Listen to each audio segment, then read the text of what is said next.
Zambians take to the polls today to elect a president. This is following the death of President Michael Sata last year. Simon Allison, he's a senior reporter from the Daily Maverick, joins us to tell us more about today's proceedings. Simon, thanks for your time. Perhaps this is a good time for you to tell us what we can expect. Who are the front runners in this election, and what are they bringing to the table? Well, it's boiled down to two main candidates. The first, the favorite, I think, is Edgar Lungu, who is representing the ruling party, the Patriotic Front. Now, he was the defense minister in the last administration, and he comes in with all the advantages of incumbency. Lots of airtime, lots of resources, lots of just, people know him, people know what he's about, people know what his party's about, and that really helps. He is been hindered by the fact that there has been a lot of infighting within the Patriotic Front. There was a very messy leadership battle which eventually needed to be settled by a court, which is how he became the candidate in the end. Now, this hasn't played that well with many sections of voters. There he is over there on the screen. Yep. So that has hurt him.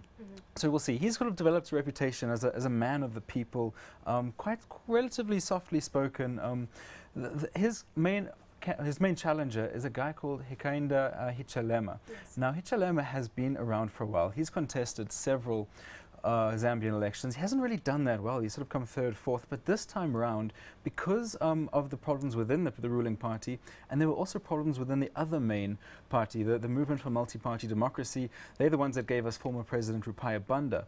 Now, Rupaya Banda wanted to contest, but again, there was another messy leadership battle, which meant that party really isn't as much of a factor in this election as it has been in previous elections, leaving the way for Hichilema to really mount a strong challenge. And he is particularly popular in urban areas such as Lusaka. He's young, he's charismatic, and he seems to have a lot more solid policy ideas. What about Guy Scott, the last of the white African leaders? He's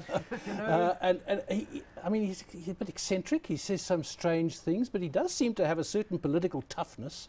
I really enjoy Guy Scott. He seems to have got to the stage in his political career where he can just say whatever he wants, and no one, he doesn't seem to mind, and we all get lovely headlines out of it. The whole fact that he is a white African president, it made a lot of airtime in international media. But within Zambia, and I spend a lot of time there, it's just not a factor. He's been, part of the political establishment for so long. They know him. The fact that he's white isn't that relevant. So, yeah, he's led the country. I wasn't suggesting it was, although it is of interest. It is of interest. It's of interest, but not relevant. But what is of interest is some of the policy announcements or the strange pronouncements he's made. He's kind of politically incorrect, but as you say, it gives us good copy, and he's been around for a long time. The biggest decision he made during his little interim stint is to raise the royalties charged on open pit mines from 6% to 20%. Now, that's a huge jump. He can't be very popular then. Well, not with mining companies, that's for sure. Is he popular with the people? I mean, apparently he can't stand for president because he's not Zambian born. But if he were to stand, do you think he would have a chance? I think so. I think just like Edgar Lungu enjoys those advantages of incumbency, he would too. I think he would mount a strong challenge. He'd be more popular than a lot of people think he is. Well, we're going to just cross over to Zambia now, where we have Crispin Ukufuna. He's the PR manager of Electoral Commission of Zambia. He's just going to give us an update. Crispin, thanks so much for making the time to join us. What is the mood like on the ground? Are we going to see a very smooth election process in Zambia?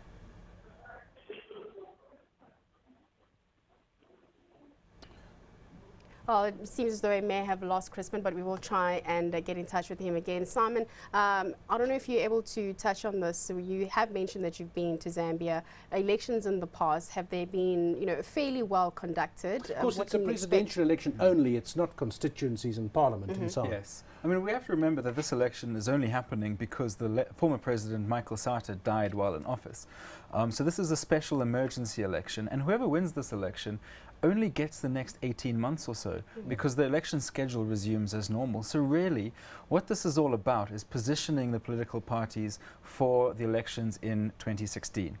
That's the main prize here. But as far as how Zambian elections are, I was there for the 2011 polls in quite a rural area, and it was just wonderful, actually. It was such a wonderful expression of democratic will. And in that election, that was, of course, the ruling party lost and was replaced by the Patriotic Front at that time. And it was such a wonderful testament to democracy in Zambia that there were no problems, there was no conflict, there were no issues. It was really the democratic process found its true expression in that election. So the Zambian system is closer to the US system, where the president is elected separately to the party, whereas in South Africa, of course, like Britain, the leader of the country comes from the party that's elected. Yes, I think that is the case. So personality plays a greater part. Does the president have real power in a way that a president from a party doesn't? Absolutely. The president is enormously powerful, particularly in the, he can appoint all the major positions and they all report to him. And very much it seems to be a very executive-led government from the interactions I have had with it. Simon, you mentioned that the incoming president will only be in for the next 18 months. Now, looking at the 4 different candidates, they're all over the age of 50, and they all mentioned that the past 2 presidents who have fallen ill and have subsequently died, these candidates now need to be up for medical exams. How true is that, and is this something that's going to play out? It's look, Edgar Lungu has said he would consent to medical exams, but hasn't actually gone and done them. I think Hakainde Hichilema is the youngest candidate, and he's the one pushing for this medical exam thing, because he says, well, I'm fit and healthy, what about you? Also, what would disqualify you? They might find out some things that are wrong. You say, no, okay, you can still carry it and do the job. It's such a fraught issue, this thing of presidents, because on the one hand, the older you are, the wiser you are, in theory at least. That's, you need to run a country. I mean, running a business is hard enough, but a country, you need experience. Well, look at the first president of an independent Zambia, Kenneth Kaunda. I think it was nearly 3 decades he was in.